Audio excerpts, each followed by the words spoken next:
Welcome to the 13 Comics of Halloween. Hey there, everybody. Welcome back to another episode of the 13 Comics of Halloween.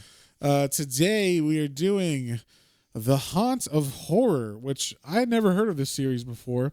This is specifically the H.P. Lovecraft's Haunt of Horror, because there was a couple different series under different names for, like, there was an Edgar Allan Poe one, I think, also of Haunt of Horror. But this was a Marvel Max series, so it's like an adult line of, like, Punisher Max that we read earlier. Like, yeah.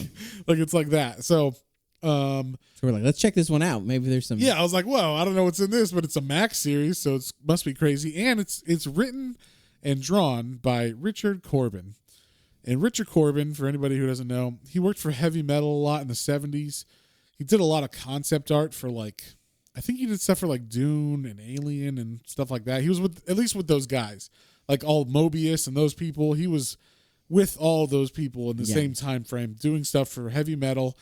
His most famous, like, heavy metal creation was actually in the movie, the 80s movie with the animated adult movie. And his section was the one about Den, which was the John Candy. That's right. What's it called? Voiced, nerd that becomes like a He-Man ultimate lover in a foreign land or whatever. Like, so that's his biggest creation that, like, everybody knows of him. But he's a great artist. He's a fantastic artist. And very, very unique style. You don't see too much anything like this anymore. So once I saw this was like a thing, I'm like, holy shit, we need to read this because it's got to be cool. It's got to at least look cool. So, we'll check it out. But so we did this just the first issue. It's a 3-issue limited series. And it's just him, like, basically translating stories or short stories or poems of H.P. Lovecraft's into little, like, in a little anthology comic series. So this first issue, it has three stories. And it's cool because, like, John was telling me before I checked this one out that he does, like, little, he actually shows the real story at the end of them, so you can read the real story and see how he translated it onto the page. Yeah, it's cool because some of them, again, like you said, they're short stories, and so you can see it's much more drawn out for him to pull things from. But some of these are just a short little poem. Like, there's one, in this one specifically, there's one that, like, it's like a 10-stanza poem. Yeah. And he fleshed it out in the drawings. This is really cool. Yeah. So this is a neat read. I really enjoyed the concept. Yeah. And I'll just describe this dude's art. It's all in black and white. And he uses, instead of, like, cross hatching for shadowing, he does, like, dots. So a lot of dots or, like, little dashes. And so it just gives his characters, like, completely different looks and feels. I don't it's like the best way I could describe it. His humans look like humans, but they have, like hair is not super fine. It's, like, stringy, almost like spaghetti. It's like, I don't know. He's got a very, like, very claymation almost looking. Like, if you're gonna make clay figures, his art would be, like, a good version of, like, how to do that. Like, definitely, yeah. So especially it would translate well. This, like, horror-esque, like, H.P. Lovecraft's what you think style. Like, it definitely is a good fit. Yeah, yeah. So this first story is called Dagon. Or Dagon, I don't know. Yeah, and so I only know that because my wife. So I barely knew my wife. That's because the new Borat movie came out. That's the only reason we're making new references to a 10-year-old property.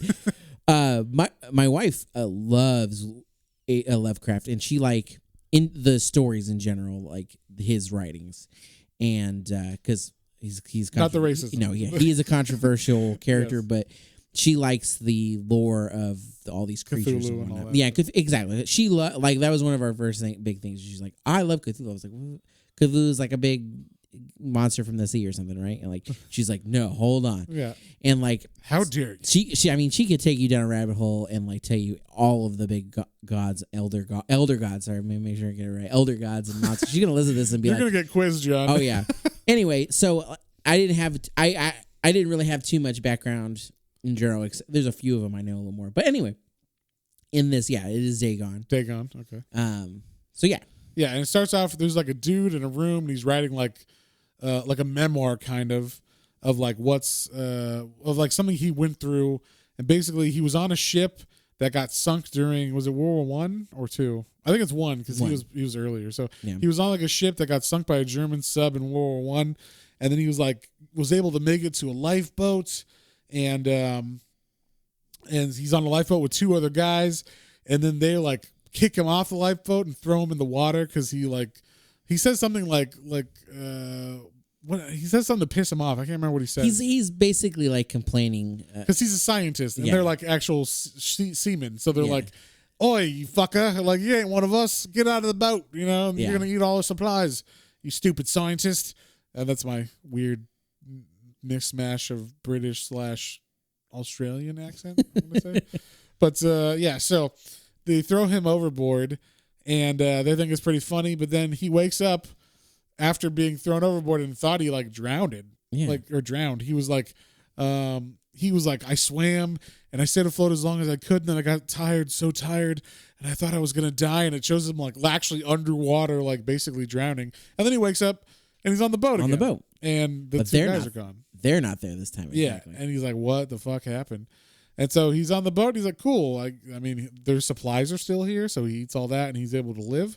And then, before he knows it, like he wakes up again, and he's on a beach, and it's like abandoned, but he sees like a weird tower kind of thing in the distance.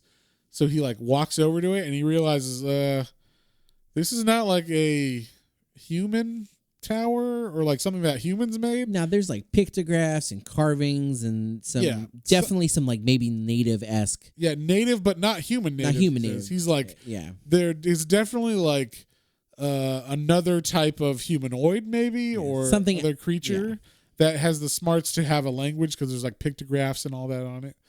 And then before he like, I guess he was just staring at it and didn't realize all these fuckers like surrounded him. Started drowning him. But like he hears like boom, boom, like big drums and stuff. And he turns around and there's all these like fish people. And they start like throwing all these fish and like sea creatures and stuff onto the altar that's like right where he's standing. And it turns out all these fish people are going to like sacrifice all these fish and everything to Dagon? Dagon, yeah. Okay. It's another like large sea it looks like a big creature. Octopus more than Cthulhu does. But, definitely. Yeah. But it actually looks like a full octopus, but it's like giant. It comes from the sky and it comes down and it's like, and it like eats all the fish and everything. And then, so he freaks out and he runs to his boat. Yeah. And then he wakes up again. Yeah. And he's like in a hospital. He's like, "Oh my God, I came down the shadows and everything." And they're like, "What are you talking about?" And he's in like basically a hospital / mental asylum because he can't like figure out what happened and what's real and what's not. And I guess finally he like he escapes and he gets to like a room that he rents or whatever, or at least sneaks into or something. Yeah. And this is where we're at now, kind of back to the beginning of the story. And he's writing and he says, "I wonder why they didn't take me when they could. What are they saving me for? I think the end is near." And then like he hears like next to the door like a flipper, like a wet flipper on the door handle or something. He's like, what's that? And then the snap, the door cracks open, and then he's like, "No, you'll never get me, never." And then like as he's about to jump out the window, you see like a mer hand, like a fish hand coming towards him. So then it ends.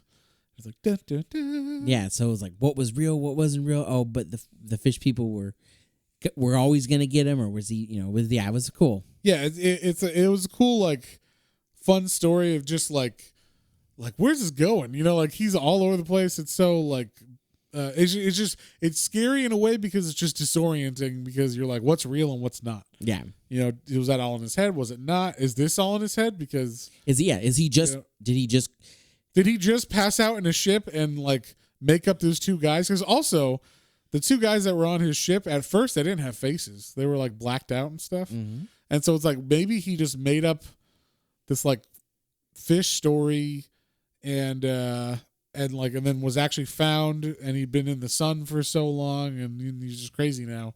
And he too much seawater. Exactly. Yeah, he drank too much seawater. So don't you know that poem? Water, water everywhere. Let's all have a drink. So yeah. So that was a fun little story. Then the next one's called The Scar. And I thought this one was cool. It was like I didn't see the twist coming at all. Yeah. At the end of this one, but there's an old man and he's walking through a wheat field or some kind of meadow. It says, and he hears like a faint rustling, and he sees a boy, and the boy's looking at him, and they're talking. It's kind of like a thickety area where there's all these branches and stuff where the boy was. So they're like, now they're standing around all this stuff, and then they're like, the woods can be dangerous at night, kid. And the kid's like, whatever. Like, I keep hearing noises, but we should get out of here. And they're like, okay, well, like, let's light this torch. And he takes his last match, Yeah, and lights up a piece of timber that they were looking through because they're like, some of these are too wet or whatever. So yeah. he lights up this last piece of timber. He's like, we just got to stay close to the fire. This will be safe. Yeah. And then the kid's like, what? And then all of a sudden it's like, boom, boom, boom. And they're like, what the fuck is that? There's a lot of booms that are scary in his books, I guess. Yeah. But he a lot of onomatopoeia. yeah. And so then like the old man and him are like running, and then the kid like takes the fire from the old man, like kind of like, I'm going to lead the way. But then he just starts running too fast. And the old man's like, wait, don't take the torch. I can't run as fast as you. And he's like, tough old man. Just a little jerk. Yeah, fuck you. So then he like outruns the old man, leaves the guy there in the dark, and he keeps running. And all of a sudden you hear like, ah! And it's like, oh, fuck. Like that must have been the old guy. They must have got him. They must have got him. Whoever that is. Yeah, whoever it was. Then he, as he's running through this like thicket of wood and like dead trees and all this stuff, he sees like, it looks like an Aztec temple with like the stairs and stuff. So he like sees that and he goes all the way to the top. And he's like, what the heck is this thing? Like basically kind of like, this is a good place because it's like higher than the trees. Yeah, he can see us. And they can see stuff, Yeah. and I'll have the fire with me. So he's got his fire and he's looking at this thing, this like altar. And he keeps hearing like thump, thump, thump. And then he looks, and all of a sudden, these basically they're like ents. Ents, like yeah, they're evil ents. evil tree creatures. And they're like coming to get him. They're called The Yugoth. the Yugoth. And they're coming to get him. They're trying to like grab him with the branches and stuff. Their like hands come out and like I don't know. It seems like if he's running through it, you could film this in a really cool way where like you can't tell if he's just getting caught on branches or if it's the trees are like, is it in his mind or is it actually the trees have come to life and are catching him? But yeah, so he's running from them, and then he gets cornered by one, and it like grabs him, and the vines like get around his feet and shit, and he's able to like burn it finally. He's like, finally, I got one. But all these people are like, all these bad monsters are coming away from him, and so then he sees the old man, and the old man is like inside of one of the trees, and it's like melding with him, like under his skin and stuff. And he's like, please help me. Just come wave the torch at me. Yeah, like, just use the fire. It'll make it. Yeah, like it'll let me make go. it stop like going under my skin, please. And the kid's like, but what if it like puts the fire out? Like, he's like, I could save him, but yeah, the boy legitimately is like, I could save him, but actually no. yeah, I don't want to. And so he just runs away. He's like, no, I can't. And then you hear like, ah, again. So like the old man. And then as he's thinking like, oh, I'm sorry, I couldn't, he trips on a vine. And then another branch comes out of the ground and stabs him in the eye. We should have said this earlier, I guess. But the old man also only had one eye. Yeah, one eye was like kind of white milky glossed over. Yeah, and then the old man appears behind him and it says, all too late, I knew that it was I. So like basically that the old man is that kid and they're in some kind of like loop. Oh, yeah, some kind of horrible loop, just reliving this. Because he's an asshole kid probably. And he's trying to teach himself as a young, as an old man, trying to be like, come on, kid, do the right thing. And he's like, fuck you, old man. Every time. Every time. That's horrible. Yeah, it sounds terrible. This is the one you were saying was like only a little tiny poem. Yeah, and all of this was taken from just a short poem. Yeah. And the last one is called A Memory. And this one was creepy, I thought. This one was like, ugh. Yeah, no. This one really felt kind of like a heavy metal story too. The art, specifically because there's like a priestess lady in it, and she looked very like heavy metal-ish to me. But like, there's a guy, and he's in a Sherpa guide, I guess, and they're like climbing up like an Everest kind of place, but like I don't know how high it is, but they're wearing like super thick clothes and everything, so I'm assuming it's cold. Yeah. We don't know where they are, but it seems like this guy's just kind of here, and he's like they're like, why are you coming here? The Sherpa asks, and the guy's like, well, my family has like, or like this mystery has haunted my family for generations, and it's like we're always called to like this place. Yeah, my father disappeared here. Yeah, like we don't know, but basically we want to find something here, and then he like sees an artifact on the ground. He's like, what's that? It's shiny. You know, if it's something shiny, you got to pick it up. So he picks it up, and he's like, some sort of piece of metal, and he picks it up, and it like transports him into like old time world, like with like knights and fucking.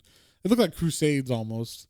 So I don't know where this is supposed to be, but it looked kind of like. Because the guy's wearing kind of like Crusader helmets kind of stuff. Yeah, it looks, that's kind of why I felt this one was like heavy metalish, because it's very like, and now you're transported into a new world, and you're a knight, and they're like burning people and stuff. So he wakes up in this new world. He's on a horse, and he's like having a vision, he says, but then it's very real to him. So basically, he's like, this guy was supposed to clear out this town that they thought had bad people in it, but it didn't.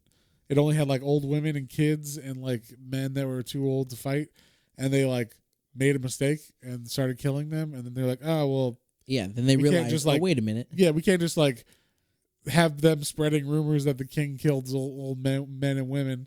So then they just like burn the whole town alive, and they're like, the king must not know of our blunder or whatever. And so it doesn't seem like they really care though, like on morally, because like they just go in and they start storming and cutting off arms. Yeah, no, they're like, oh fuck, we messed up. Okay, well let's just finish the job and get out of here quick. Yeah. Well, this is the one that's really feels like a Max story, because there's actual like blood and guts, and like they're chopping off children's arms and like fucked up shit, and he's smiling while he's like smashing a child's face and stuff. So it's pretty messed up. And then basically they kill everybody except this last witch woman, they call her. And she's like, today you've earned yourself a place under the devil's arse. And, like basically she like curses him. She says, she says, by my mistress Shub Nugarath. I don't know what that is. That's I guess some other god or something. The god creature or whatever. From this, that she serves. She's like, basically, she shall take you and take your children and your children's children and all the way down. Yeah, so on and so forth, like legitimately forever. Yeah, and as she's saying this, he's like, shut up, and he just stabs her in the face, like through her neck. Like while she's talking, all this blood's coming up out of her mouth as she's saying this. And then all of a sudden he's like, huh, that's weird. And he's got the same like medallion that basically was her medallion. So he like pulls it off her neck. So it's the medallion that the guy found at the beginning. He now pulled it off this lady's neck, and he's holding it, and he's like, "Oh, this. Like, I feel really warm. This is so weird. It's weird. I got like a weird tingly feeling." And then all of a sudden he bursts into flames. So he bursts into flames. He's like immolated, and then we cut back to the regular. Like the regular time where where we're at the beginning. Yeah, where he picked up the artifact. Yeah, he's like, wow, that was that was a crazy vision. It was a crazy vision. It felt so real. It seemed so real and so horrible. And then like the Sherpa's like, hey, could you lend me a hand and grab some more of that brush for the fire? And he throws the medallion on the ground. And then and he's like, did you say something? And then he like walks over to her because she's not talking to him anymore. And then she looks at him. And he looks at her, and then she pulls like her hood back, and it's the witch lady from the dream he just had. Yeah. And she's like, I shall take your children and your children's children to the end of time. And he's like, what?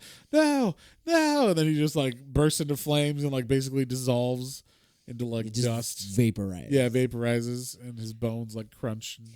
Yeah, so that's fun. Like it's legitimately like, why does my family keep having weird stuff up here? I'm gonna go investigate. Yeah.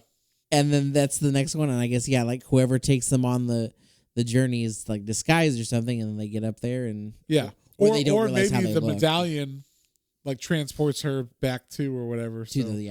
So either one, we don't know, but Either way, it's a creepy and very cool story. yeah, and the way that she looks is super creepy, and it just felt very like heavy metal story to me, but in a good way. Like, Yeah. So yeah, that's pretty much it. That's like the 3 solid stories, and like we said, there's more, and every issue is like a little anthology of other stories that he illustrated. So on that note, what would you give this one, John? It was solid. It was fun. The art was cool. It was a good all around. Like, oh, these are fun little stories. I can see why people like some of Lovecraft's ideas. Like they're creepy and cool. Yeah, I would give it a 7. It was solid. I would totally read more.